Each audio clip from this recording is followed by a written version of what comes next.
नमस्कार, आप live cities देख रहे हैं। मैं हूं गरिमा भारती। बिहार के बाद के एक और सेगमेंट में आपका स्वागत है। हमारे साथ सीनियर जर्नलिस्ट ज्ञानेश्वर मौजूद हैं।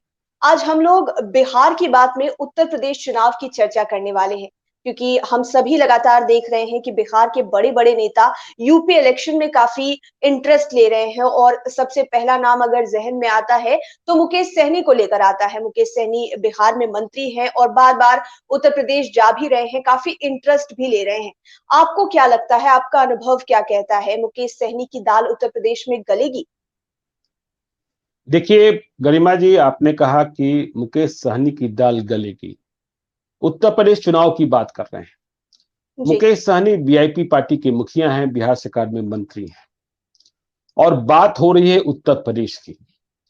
तो दाल गलेगी, इसके पहले सवाल यह है कि दाल पकने के लिए चढ़ेगी कि नहीं चढ़ेगी। बिल्कुल। देखिए देखिए मुकेश सहनी उत्तर प्रदेश जा रहे हैं, कॉन्क्लेव में जा रहे हैं। इसके पहले जब वे गए तो उन्होंने अपना कार्यालय खोला। जब दूसरी बार वे शक्ति प्रदर्शन के लिए वहां पहुंचे तो योगी आदित्यनाथ ने वाराणसी में उन्हें बाहर नहीं निकलने दिया।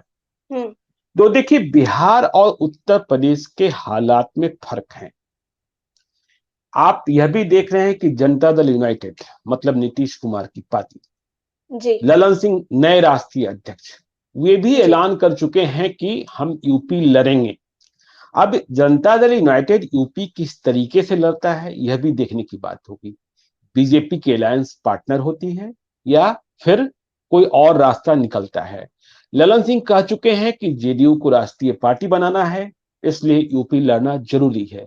तो यूपी में सीटों के बंटवारे का फार्मूला क्या निकलता है यह भी समझना होगा। और जी, देखिए, आपको आपको क्या ये लग रहा है कि अगर जेडीयू उस तरह से उतर जाती है तो जेडीयू का क्या होने वाला है फिर? क्योंकि जेडीयू भी राष्ट्रीयकरण की बात कर रही है, पार्टी को और मजबूत कर रही है राष्ट्रीय लेवल पर। देखिए जेडीयू तो उत्तर प्रदेश का चुनाव लड़ेगी, यह बात तय दिखती है। और एक बात यह समझी जानी चाहिए कि लगता है कि आखिरकार आखिरकार जेडीयू का बीजेपी से कुछ सीटों पर तालमेल हो भी सकता है। अच्छा। नरेंद्र मोदी और अमित शाह यह मैसेज नहीं देना चाहेंगे कि जेडीयू अलग चुनाव लड़ रही है, क्योंकि इससे नेशनल मैसेज खराब जाएगा। और जी। फिर जिस तरीके से जेडीयू स्टैंड ले रहा है कई बातों पर, तीसरे मोर्चे की बात होने लगती है। जी। तो जिस तरीके से आपने दिल्ली विधानसभा के चुनाव में देखा होगा कि अंततोगत्वा जेडीयू को कुछ सीटें चुनाव लड़ने को मिल गई, लेकिन सभी हम्म। सीटों पर शिकस्त मिली थी। वहां तो बीजेपी को भी करारी पराजय का सामना करना पड़ा था। तो नीतीश कुमार, वहां देखिए जी। उत्तर प्रदेश की हम बात करें तो कुर्मी मतदाता भी बड़ी संख्या में है। और नीतीश कुमार यदि उम्मीदवार खड़े करते हैं तो चाहे कम चाहे अधिक, जितने वोटों का नुकसान होगा वह नुकसान बीजेपी को ही होगा। इसलिए मुझे लगता है कि आखिर आते आते, देखिए सीटें बहुत नहीं होंगी, लेकिन जेडीयू को कुछ सीटें मिल सकती है बीजेपी की ओर से। और इस पर योगी आदित्यनाथ भी राजी हो सकते हैं, यह बात मुझे लगती है, क्योंकि नीतीश कुमार इसके बारे में पहल करेंगे। अभी आरसीपी सिंह भी वहां बने हैं, उनके सामने भी एक चुनौती होगी कि यदि आप केंद्र में मंत्री हैं और बीजेपी के करीब हैं तो आपको यह दिखाना होगा, क्योंकि आप कहते हैं कि हम संगठन के आदमी हैं। तो यूपी के चुनाव में जेडीयू को सीटों के बंटवारे में कुछ ही सीटें लेकिन मिले जरूर, ये बात है गरिमा जी। बिल्कुल, आप सीटों के बंटवारे की बात कर रहे हैं और हमने शुरुआत मुकेश सहनी से की थी, तो एक बार फिर से मैं चाहूंगी कि मुकेश सहनी पर हम लोग आए। 2020 का विधानसभा चुनाव सबको याद होगा। टिकट के बंटवारों से पहले क्या कुछ हुआ। महागठबंधन में थे सहनी और इतना गुस्सा हो गए टिकट के बंटवारों से पहले कि अचानक पीसी छोड़कर वो चले आए, फिर उनका एनडीए में आगमन हो गया। आपको क्या लगता है कि अगर भाजपा नहीं मानी उत्तर प्रदेश में मुकेश सहनी के साथ, तो मुकेश सहनी ऐसा कुछ वहां भी कर सकते हैं, या फिर अलग अलग पार्टियां हैं उत्तर प्रदेश में, जो बड़ी पार्टी है या फिर छोटी पार्टियां हैं बीजेपी के अलावे, उनके साथ मिल जाएंगी? देखिए गरिमा जी, इस बात को समझिए। मुकेश सहनी के पावर हाउस आज की तारीख में, या यूं कहें कि जब से वे महागठबंधन से अलग हुए हैं या उसके पहले के भी कुछ कार्यकाल में, मुकेश सहनी के पावर हाउस हैं अमित शाह, जो देश अच्छा। के होम मिनिस्टर हैं। जी। और मुकेश सहनी को जो स्पेस मिल जाता है या जगह मिल जाती है, उसके पीछे अमित शाह ही हैं। लेकिन यूपी में प्रॉब्लम क्या है कि यूपी में नरेंद्र मोदी और अमित शाह से कम ताकतवर अपने को योगी आदित्यनाथ नहीं मानते हैं। उनका यह स्पष्ट मानना है कि यहां जो हम चाहेंगे, मतलब उत्तर प्रदेश में जो हम चाहेंगे वही होगा। उत्तर प्रदेश स्मार्ट प्रदेश और योगी का प्रदेश। और योगी आदित्यनाथ अपने बूते चुनाव जीतना चाहते हैं। आपने बीच में देखा कई सारे बवाल हुए, आज तक वहां कैबिनेट का एक्सपेंशन नहीं हुआ ना।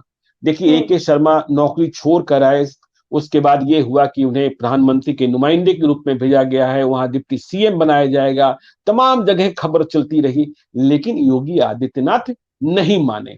तो योगी आदित्यनाथ जो हैं वो सामान्य किस्म के मुख्यमंत्री नहीं है, वे 2024 के बाद का भविष्य भी देख रहे हैं। मोदी नहीं तो योगी, यह भी देखते हैं ना, यह भी नारा सुनते हैं अपना। आप दिल्ली की सड़कों पर देखेंगे मोदी और योगी की तस्वीरें ही सिर्फ आपको लगी हुई दिखाई पड़ेगी, अमित शाह नहीं है। तो योगी आदित्यनाथ जो हैं वो अरियल और करियल भी हैं। अब योगी आदित्यनाथ के सामने कई सारी चुनौतियां हैं। योगी आदित्यनाथ मुकेश सहनी का एडजस्टमेंट तो बहुत बाद में उनकी प्रायोरिटी में आएगा।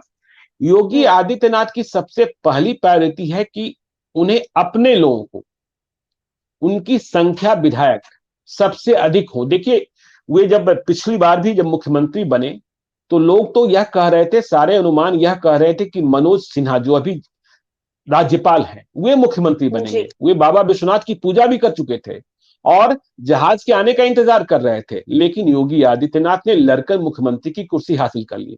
योगी आदित्यनाथ ने इधर यह भी देखा कि किस तरीके से बीजेपी जो है रातों रात मुख्यमंत्री बदल दे रही है और कोई विरोध का स्वर नहीं फूट रहा है। तो योगी इस बात को भी समझते हैं कि यदि उन्होंने टिकट बंटवारे में या समझौते में यदि थोड़ी सी भी कमजोरी दिखाई तो भविष्य में उनके लिए भी नुकसानदेह हो सकता है। तो इन चुनौतियों को योगी आदित्यनाथ बहुत बेहतर तरीके से समझते हैं, वे लड़ाके भी हैं और उनकी अपनी प्रायोरिटी है। अब देखिए वो किसको अब मुकेश सहनी के साथ वहां क्या समस्या, जनता दल यूनाइटेड को ठीक है सीटें मिल जाएगी, यदि मिल जाती है तो मुकेश सहनी कहेंगे कि हमें सिंगल डिजिट में नहीं डबल डिजिट में चाहिए सीटें। बिहार में भी इसी बात को लेकर झगड़ा हुआ, बीजेपी से उन्होंने प्राप्त भी कर लिया। तो अनुप्रिया पटेल है वहां, उनकी पार्टी भी एनडीए में है, तो क्या उन्हें डबल डिजिट में सीटें दी जा सकती है? जेडीयू को दी जा सकती है। और मुकेश सहनी के सबसे बड़े दुश्मन है वहां संजय निषाद, जो निषाद पार्टी चलाते हैं, बीजेपी के साथ ही हैं। उनके बेटे भी सांसद हैं। अभी इस बात की चर्चा भी चल रही थी कि यूपी कैबिनेट का एक्सपेंशन होगा, संजय निषाद को मंत्री बनाया जा सकता है, यह भी संभव नहीं हो पाया।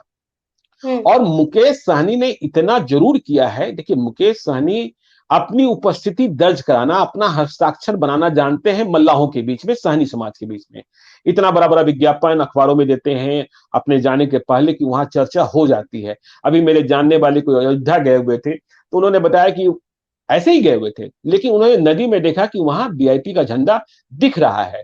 तो मुकेश सहनी के दुश्मन संजय निषाद योगी आदित्यनाथ के करीब भी हैं, अमित शाह के भी करीब हैं और उन्हें उनके उम्मीदवारों को, अभी देखिए उनका एक स्टिंग ऑपरेशन भी हो गया जिसमें टिकट बेचने की बात, मुकेश सहनी को मारने पीटने की बात, ये सारी बातें भी हो रही थी।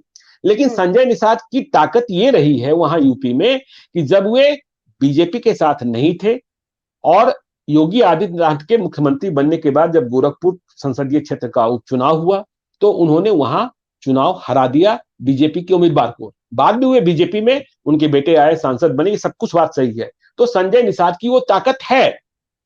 तो संजय निषाद, अब यदि मुकेश सहनी बिहार से जा रहे हैं यूपी में और संजय निषाद उनके दुश्मन है, संजय निषाद, अब यदि मुकेश सहनी को इतनी सीटें दी जाएंगी तो संजय निषाद को भी उतनी सीटें मिलनी चाहिए। तो ये सारा रगड़ा और झगड़ा। और देखिए मुकेश सहनी की राजनीति में एक लोचा यह भी है, यदि आप बिहार में भी उनकी राजनीति देखेंगे, मुकेश सहनी अब तक सिर्फ और सिर्फ सहनी की बात करते हैं, मल्लाह की बात करते हैं, निषाद की बात करते हैं। ठीक है, वो अपना वोट बैंक बढ़ा रहे हैं, इसमें भी कोई शक नहीं है और वे कहते हैं कि हाँ इतना प्रतिशत है, लेकिन इसके अलावा वो किसी की बात नहीं करते हैं। तो जब वो किसी की बात नहीं करेंगे, लालू यादव ने एक समीकरण बनाया जिसे कहा गया मुस्लिम यादव समीकरण, और यदि आप M/Y समीकरण, और यदि आप 1990 के चुनाव को देखें, 1995 के चुनाव को देखें तो लालू यादव ने उसे पिछड़ा बनाम अगरा की लड़ाई दे दिया था। जब नीतीश कुमार आए तो वो जानते थे कि कुर्मी वोट कितना है। तो नीतीश कुमार ने क्या किया, पिछड़ा अति पिछड़ा, दलित महादलित, तो इस तरीके से। तो अब तक मुकेश सहनी सिर्फ और सिर्फ सहनी में निपटे हुए हैं, सिमटे हुए हैं। तो इसलिए 2020 के चुनाव को भी देखेंगे, जो उनके 4 विधायक चुनाव जीते, उनमें कोई भी निषाद नहीं है। ये खुद चुनाव हार गए सिमरी बख्तियारपुर में, ये खुद चुनाव हार गए। तो इन्हें किसी न किसी के सहारे की जरूरत है, तभी इनके कोई विधायक, ये दूसरे के साथ मिलकर ही चुनाव जीत सकते हैं। हाँ, अपने बूते ये किसी को नुकसान पहुंचा सकते हैं। यदि ये उम्मीदवार उतार देते हैं, आप कहेंगे उम्मीदवार कहां से आएंगे उत्तर प्रदेश में। देखिए, चुनाव के वक्त उम्मीदवार इतने हो जाते हैं कि उम्मीदवारों की कमी किसी पार्टी को नहीं होती है। और उम्मीदवारों का फार्मूला, जो चुनाव लड़ने वाले होते हैं, जिन्हें 100 वोट ही आए या 50 वोट ही आए, वो मतदान के दिन तक कह रहा होता है कि चुनाव तो हम ही जीत रहे हैं, चुनाव तो हम ही जीत रहे हैं। तो जिन्हें यहां से टिकट नहीं मिलता है वो दूसरी दुकान में चले जाते हैं, जिन्हें वहां से टिकट नहीं मिलता वो दूसरी दुकान में चले जाते हैं, क्योंकि उन्हें चुनाव लड़ना ही लड़ना है। यदि चुनाव नहीं लड़ेंगे तो पूर्व प्रत्याशी कहलाएंगे कैसे। तो उम्मीदवारों की कमी नहीं होती, उम्मीदवारों की कमी नहीं होती है।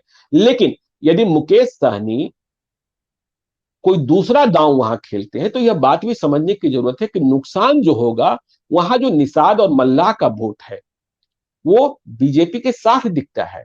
तो यदि मुकेश सहनी वहां कोई दूसरा दांव खेल देते हैं और कई निषाद और मल्लाह मतलब उम्मीदवार उतार देते हैं, बीजेपी से समझौता नहीं होने की स्थिति में, क्योंकि मुकेश सहनी के साथ एक जो समस्या यह भी है कि तुनक मिजाज है, तुरंत गुस्से में आ जाते हैं। हाँ। और यह गुस्सा उन्हें कई बार फायदा भी दिया है। आप 2020 का ही चुनाव देखिए कि यदि वे गुस्सा नहीं करते, मौर्या होटल के प्रेस कॉन्फ्रेंस को नहीं छोड़ते, तो अमित शाह के पास से बुलावा नहीं आता, अमित शाह के पास से बुलावा नहीं आता, तो फिर एनडीए में उन्हें इतनी सीटें नहीं मिलती, और खुद चुनाव हार कर भी वे मंत्री नहीं बन जाते। लेकिन उत्तर प्रदेश में यदि वे बीजेपी से इतर चलने की कोशिश करते हैं, तो समस्याएं बहुत है।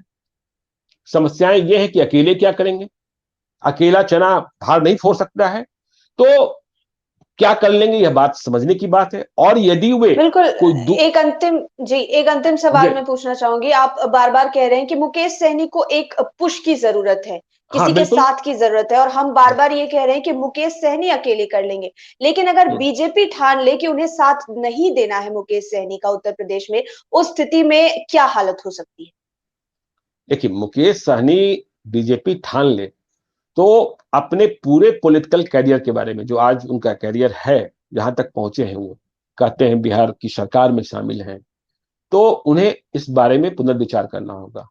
क्योंकि वे नीतीश कुमार नहीं है, जेडीयू नहीं है कि हाँ कह लेंगे कि बिहार तक मेरा समझौता सीमित है, ठीक है ना, बिहार में अलायंस है और बाकी जगहों पर नहीं है। अब यदि मुकेश सहनी, जैसा आपने भी कहा कि उन्हें पुश की जरूरत है, यदि वे गैर भाजपा दल, किसी भी दल, वहां देखिए कई पार्टियां हैं, समाजवादी पार्टी है, बसपा है, कांग्रेस है, और वोटों का ये जो बंटवारा है वही बीजेपी के फायदे में है। क्योंकि आपने राज्यों के चुनाव में देखा होगा कि जहां स्ट्रेट फाइट होता है वहां बीजेपी को शिकस्त का सामना करना पड़ रहा है। तो यदि वे किसी गैर भाजपा दल के साथ आगे बढ़ते हैं, यदि बीजेपी की ओर से मना हो जाता है, बीजेपी की ओर से मना होने पर वे बढ़ेंगे, तो बिहार में क्या होगा? बिहार में वे क्या सरकार में रह पाएंगे? बड़ा बीजेपी, हाँ, बीजेपी इस बात को बर्दाश्त करेगी, क्योंकि यूपी में उनके उम्मीदवार नुकसान भी बीजेपी के उम्मीदवारों को ही पहुंचाएंगे। तो ऐसे में वैसे भी उनका कार्यकाल जो आप बिहार विधान परिषद का, वो अगले साल ही समाप्त होना है। तो इसलिए मैंने प्रारंभ में ही कहा कि देखिए, आपने दाल गलने की बात कही। पहले ये तो है कि दाल पकने के लिए चढ़े, तो दाल पकने के लिए जो चढ़ने वाली है वह, उसमें क्या क्या होगा, क्या क्या आप मिलाएंगे कि दाल बेहतर बने, उसके लिए क्या क्या मिलाएंगे, ठीक है ना। तो इनके जो पावर हाउस हैं अमित शाह, आप देखिए ना कि ये कॉन्क्लेव में जरूर जा रहे हैं, लेकिन अब वो वक्त करीब आता जा रहा है। अब देखिए, अरविंद केजरीवाल भी गोवा की यात्रा करने लगे, जहां जहां चुनाव है। अभी हल्द्वानी में रोड शो करके आए हैं। उत्तर प्रदेश में भी उनकी गतिविधियां तेज हो गई हैं। और मुकेश सहनी को बनारस में रोका गया योगी आदित्यनाथ के द्वारा। मैं अमित शाह की बात नहीं कर रहा हूं, योगी आदित्यनाथ के द्वारा रोका गया। और याद रखिएगा, मैंने पहले ही कहा कि योगी आदित्यनाथ अरियल और करियल हैं। वे अपने दुश्मनों से निपटना खुद जानते हैं, और वे इस बात की परवाह नहीं करते हैं कि ऊपर से क्या कहा जाएगा, क्योंकि उन्हें पता है कि यदि हम कमजोर हुए तो आगे उन्हें भी जीत के बाद ही ठिकाने लगाया जा सकता है। इसलिए वे अपने समर्थक जो प्रत्याशी होंगे उन्हें, या जो समर्थक दल होंगे उन्हें अधिक तवज्जो देंगे, और बगैर योगी आदित्यनाथ की सहमति के उत्तर प्रदेश में कोई पार्टी बीजेपी के साथ तालमेल कर लेगी, इस बात से मुझे संदेह है। इस बात पर मुझे संदेह है। इस बात को समझिए गरिमा दी।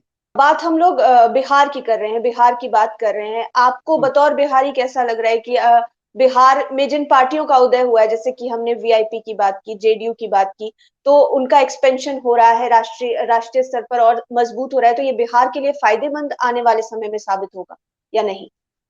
नहीं, देखिए, एक बिहारी होने के नाते यदि हमारा प्रभाव क्षेत्र, हम तो चाहते हैं कि देश का प्रधानमंत्री बिहारी हो जाए, तो क्या लाभ नहीं मिलेगा? लेकिन कोई आगे आए तब ना। ठीक है, ये हसरत तो बहुत दिनों से रही है। हाँ, तो बिहारी, यदि आप कहते हैं कि आज हम किसी शहर में डोमिनेट कर रहे हैं, आप बिहार में होते हैं तो आप पूछते हैं कि ये भूमियार है, कि ये राजपूत है, कि ये यादव है, कि ये पासवान है। लेकिन जब आप बाहर जाते हैं तो पूछते हैं कि ये बिहारी है, कि पूर्वांचल का है, कि ये यूपी का है, या ये पंजाबी है। तो ये तो मतलब विस्तार करें, और ये देखिए जो नई पीढ़ी के लोग हैं इनकी राजनीति बहुत लंबी है। यह बात भी आपको माननी पड़ेगी कि तेजस्वी यादव नई पीढ़ी है, चिराग पासवान नई पीढ़ी है, दूसरी पीढ़ी है, मुकेश सहनी अपनी पीढ़ी के पहले हैं, और उन्होंने एक काम तो किया कि हाँ, निषाद मल्ला को जगा दिया है कि उनकी राजनीतिक ताकत है। और इधर के दिनों में यदि बिहार में भी आप देखेंगे, जब से मदन सहनी थोड़ा गड़बड़ हुए हैं, तो नीतीश कुमार के करीब मुकेश सहनी दिखने लगे हैं ज्यादा, क्योंकि मदन सहनी ने पिछले दिनों ट्रांसफर पोस्टिंग पर जिस तरीके से मुंह बना लिया था, इस्तीफे की बात कर दी थी पब्लिकली, और अधिकारी नहीं मानते हैं, ये तमाम सारी बातें कह दी थी। आपने यह भी देखा कि मदन सहनी की नाराजगी के बाद भी जो उनके अधिकारी थे, उनके उन पर तो कोई एक्शन नहीं हुआ, लेकिन मुकेश सहनी जिनसे नाराज थे अपने विभाग में, उनका स्थानांतरण तो इन्होंने करवा दिया था। तो ये नई पीढ़ी वाले लोग हैं, और बिहार के लोग कई प्रदेशों में बढ़े, यह तो हम भी चाहेंगे, आप भी चाहेंगे, मुझे लगता है। बिल्कुल जी। तो अब देखने वाली बात होगी कि उत्तर प्रदेश के चुनाव में वीआईपी के साथ क्या कुछ होता है, और जेडीयू के विषय में जैसे कि आपने कहा कि जेडीयू के लिए रुख पॉजिटिव हो सकता है, लेकिन मुकेश सहनी के लिए थोड़ा मुश्किल साबित होने वाला है, क्योंकि जिस तरह से वो प्रचार प्रसार कर रहे हैं, और आपने कहा कि संजय निषाद की बात अलग आ जाती है, जहां पर योगी आदित्यनाथ उनके साथ आ जाते हैं और मुकेश सहनी थोड़े से अलग दिखाई देते हैं। संख्या की बात जी है ना। अनुप्रिया पटेल को भी देना है। अब देखिए, बिल्कुल डबल डिजिट से घटकर ये सिंगल डिजिट में आ जाए तो हो सकता है कोई बात बन जाए, ठीक है ना। लेकिन ये डबल डिजिट से कम की बात तो करते नहीं है, तो यह बात भी देखनी होगी। बिल्कुल, तो बिहार की बात के इस एपिसोड में फिलहाल इतना ही। बिहार से जुड़ी हुई और बातें, बिहार के लोगों से जुड़ी हुई, उनके कामों से जुड़ी हुई और भी बातों पर चर्चा हम करेंगे। आप हमारे साथ बने रहें, हमारे चैनल को सब्सक्राइब करें। ये वीडियो फेसबुक पर देख रहे हैं तो पेज को लाइक करें, साथ ही साथ आप हमें ट्विटर पर भी फॉलो कर सकते हैं। धन्यवाद। धन्यवाद।